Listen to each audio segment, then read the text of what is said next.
وزیر اعظم شہباز شریف کا بجلی قیمتوں میں بڑی کمی کا اعلان، گھریلو صارفین کے لیے بجلی 7 روپے 41 پیسے فی یونٹ سستی کر دی۔ تقریب سے خطاب میں کہا، آئی بی پی سے کہا ہے آپ نے کئی گنا منافع کمایا، اب قوم کو فائدہ دیں، معیشت میں بنیادی استحکام آ چکا ہے، پاکستان کو ڈیفالٹ سے بچانے کے لیے دن رات کوششیں کی، اقتصادی استحکام کے لیے آرمی چیف کا بھرپور تعاون حاصل رہا، انتشاری ٹولے کا پختہ یقین تھا کہ ملک دیوالیہ ہو جائے گا، اس ٹولے نے ملکی مفادات کو نقصان پہنچانے کے لیے تمام حدیں پار کی۔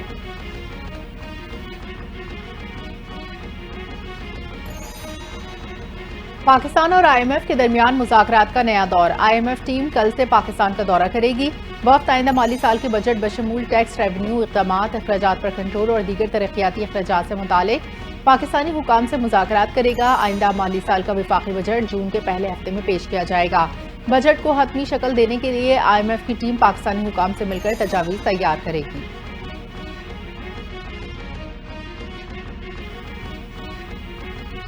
چیئرمین سینیٹ یوسف رضا گیلانی کا انٹر پارلیمانی اسپیکرز کانفرنس کا بانی چیئرمین نامزد کر دیا گیا۔ فیصلہ چیئرمین سینیٹ کے حالیہ کامیاب دورہ کوالالمپور ملیشیا کے دوران کیا گیا۔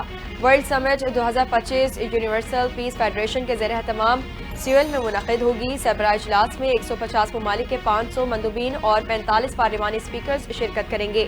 چیئرمین یوسف رضا گیلانی کو ویژنری قیادت کے اعتراف میں خصوصی ایوارڈ بھی پیش کیا گیا۔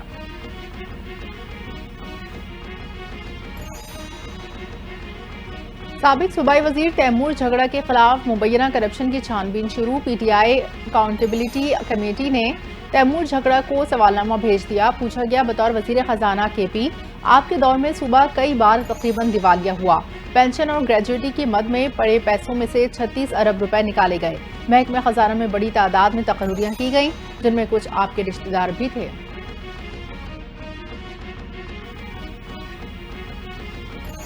پی ٹی آئی نے ایک بار پھر اسلام آباد ہائی کورٹ سے رجوع کر لیا۔ بانی پی ٹی آئی سے ملاقات کے فیصلے پر عمل نہ کرنے پر توہین عدالت کی درخواست دائر، شبلی فراز نے سیکریٹری داخلہ پنجاب اور سپرنٹینڈنٹ جیل کے خلاف توہین عدالت کی درخواست دائر کر دی، موقف اپنایا۔ 24 مارچ کو لارجر بینچ نے بانی پی ٹی آئی سے ملاقاتوں کا فیصلہ دیا، جیل حکام کی جانب سے فیصلے پر عمل درآمد نہیں کیا جا رہا، شبلی فراز کی جیل حکام اور دیگر کے خلاف توہین عدالت کی کارروائی شروع کرنے کی استدعا۔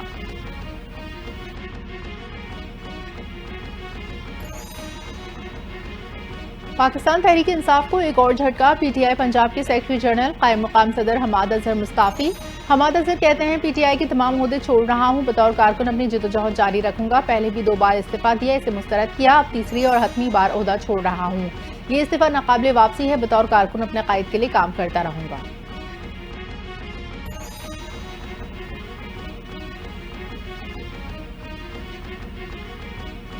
وزیر اعلیٰ سندھ سید مراد علی شاہ کا شاہراہ بھٹو کا دورہ، جام صادق اور قائد آباد انٹرچینج سمیت دیگر ترقیاتی کاموں کا جائزہ لیا۔ وزیر اعلیٰ نے ترقیاتی کاموں میں تیزی اور عوامی سہولت کے لیے منصوبے جلد مکمل کرنے کی ہدایت کر دی۔ کہا، شاہراہ بھٹو کو آئندہ 3 سالوں میں سی پورٹ سے منسلک کیا جائے گا۔ قائد آباد انٹرچینج اپریل کے آخر یا مئی کے پہلے ہفتے میں ٹریفک کے لیے کھولنے کا فیصلہ بھی کیا گیا۔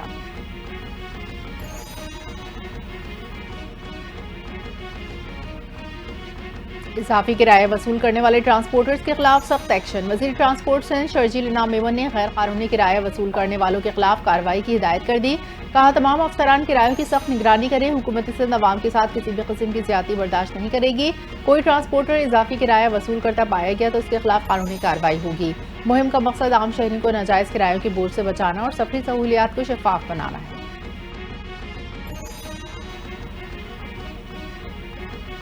حکومت سندھ اور ایشین ترقیاتی بینک کے تعاون سے جاری نواب شاہ سے بھٹشاہ تک 43 کلومیٹر طویل روڈ منصوبہ، صوبائی وزیر ورکس اینڈ سروسز اور جیل خانہ جات علی حسن زرداری کا ترقیاتی کاموں کا جائزہ، سڑک کی تعمیر میں استعمال ہونے والے مٹیریل کا معائنہ کیا۔ علی حسن زرداری کی تمام ترقیاتی اسکیموں کو مقررہ مدت تک مکمل کرنے کی ہدایت، متعلقہ حکام کو منصوبے کی باقاعدگی سے رپورٹ پیش کرنے کی بھی ہدایت کر دی۔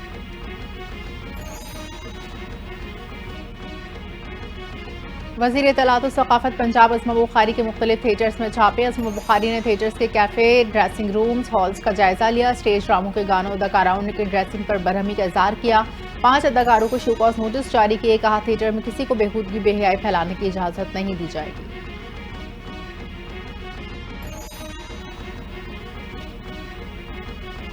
بانی پی ٹی آئی کی ہمشیرہ علیمہ خان نے بانی سے مخصوص لوگوں کی ملاقات پر سوالات اٹھا دیے.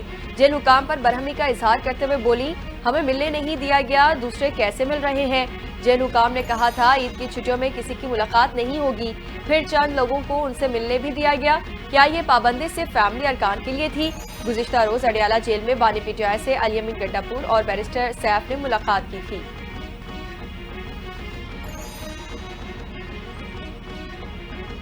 بانی پی ٹی آئی کہتے ہیں حکومت سے نہیں اسٹیبلشمنٹ سے بات کرنی ہے. اسٹیبلشمنٹ کئی بار کہہ چکی سیاسی لوگوں سے بات کریں. وفاقی وزیر اعلیٰ تنویر حسین کی میڈیا سے گفتگو. کہتے ہیں پی ٹی آئی نے نام دے کر کمیٹی اجلاس میں شرکت نہیں کی. پی ٹی آئی چاہے تو سلامتی کمیٹی کا اجلاس دوبارہ بلایا جا سکتا ہے. دن رات محنت سے ملک کی معیشت درست سمت میں گامزن ہو چکی ہے.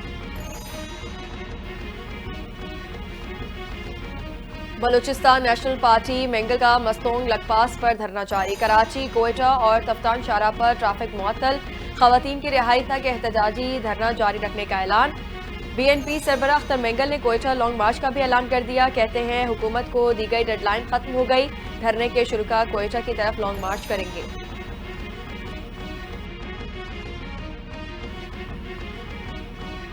شمالی وزیرستان سے تیل اور گیس کے نئے ذخائر دریافت. ماڑی پیٹرولیم کے اعلامی کے مطابق ابتدائی تخمینے میں وزیرستان بلاک سے یومیہ 2 کروڑ مکعب فٹ گیس حاصل ہو سکے گی. نئی دریافت سے یومیہ 122 بیرل خام تیل حاصل ہوگا. اس سے قبل گزشتہ ماہ ماڑی انرجیز لمیٹڈ نے شمالی وزیرستان سے تیل اور گیس کی دریافت کا اعلان کیا تھا.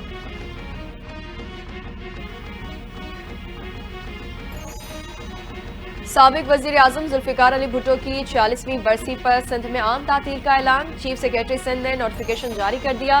صوبے کے تمام سرکاری دفاتر, خود مختار ادارے, کارپوریشنز اور مقامی کونسلز بند رہیں گی. ذوالفقار بھٹو کی برسی کے موقع پر پیپلز پارٹی گڑھی خدا بخش میں تعزیتی اجتماع کرے گی. ملک بھر سے کارکنوں اور حامیوں کی بڑی تعداد شرکت کرے گی.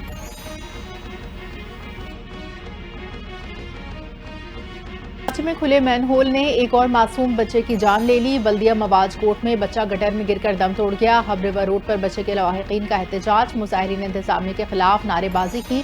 پولیس مظاہرین میں مذاکرات کامیاب ہونے پر مظاہرین منتشر ہو گئے.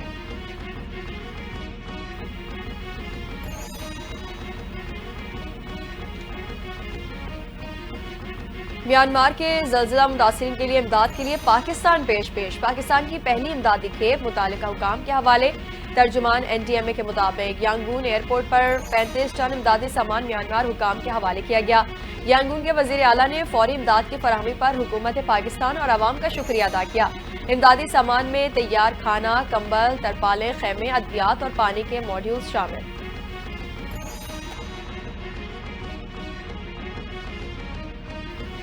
امریکہ نے بڑی تجارتی جنگ کا آغاز کر دیا. پاکستان سمیت 25 ممالک پر جوابی ٹیرف عائد کرنے کا اعلان. پاکستان پر 29%, بھارت پر 26%, چین پر 34%, یورپین یونین پر 20% ٹیرف عائد ہوگا. ٹرمپ نے سعودی عرب, قطر, افغانستان پر 10% ٹیرف عائد کرنے کا اعلان کیا. امریکی صدر ڈونلڈ ٹرمپ کہتے ہیں جوابی ٹیرف کا نفاذ امریکہ کے لیے اچھا ہوگا. آج ہماری اقتصادی آزادی کا دن ہے.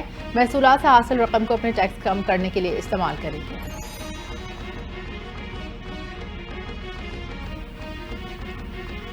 پاکستانی مصنوعات پر ٹیکس تو ہمیشہ سے تھا. مزید ٹیرف بڑھنے سے پاکستانی مصنوعات امریکہ میں مہنگائی ہو جائیں گی. اقوام متحدہ میں تعینات سابق پاکستانی مندوب اور سفارتکار ملیحہ لودھی کا بیان. کہتی ہیں امریکہ ٹیرف عائد کرے یا نہیں, پاکستان کو اپنی ایکسپورٹس بہتر کرنا ہوں گی. امریکہ کے اضافی ٹیرف عائد کرنے سے دنیا میں تجارتی جنگ شروع ہو جائے گی.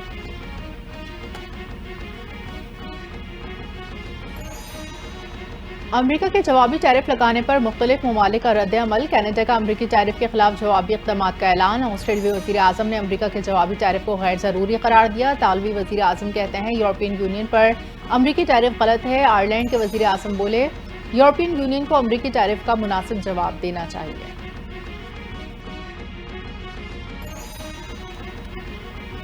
پاکستانی سفیر عاصم افتخار نے اقوام متحدہ میں مستقل مندوب کا منصب سنبھال لیا. سفارتی اسناد سیکریٹری جنرل انطونیو گوتریس کو پیش کر دی.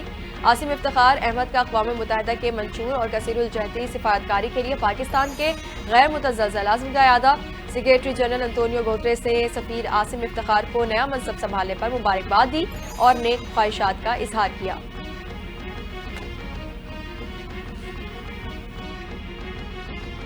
اقوام متحدہ میں سبکدوش ہونے والے مستقل مندوب منیر اکرم کے اعزاز میں الوداعی استقبالیہ، منیر اکرم کو شاندار خراج عقیدت۔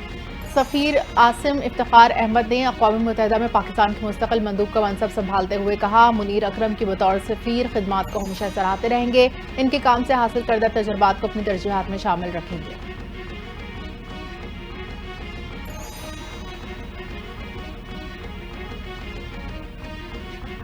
اسرائیل کے معصوم فلسطینیوں پر حملے جاری، اقوام متحدہ کی پناہ گزین ایجنسی کے طبی مرکز پر حملہ، اسرائیلی حملوں میں 80 فلسطینی شہید ہو گئے۔ اسرائیل کا غزہ کے بڑے علاقے پر قبضہ، رفح اور خان یونس کے علاقوں کو جدا کر کے موارث کوریڈور کا نام دے دیا۔ اسرائیلی فوج نے شام اور لبنان پر بھی فضائی حملے کیے، حملوں میں 11 افراد شہید اور متعدد زخمی ہو گئے۔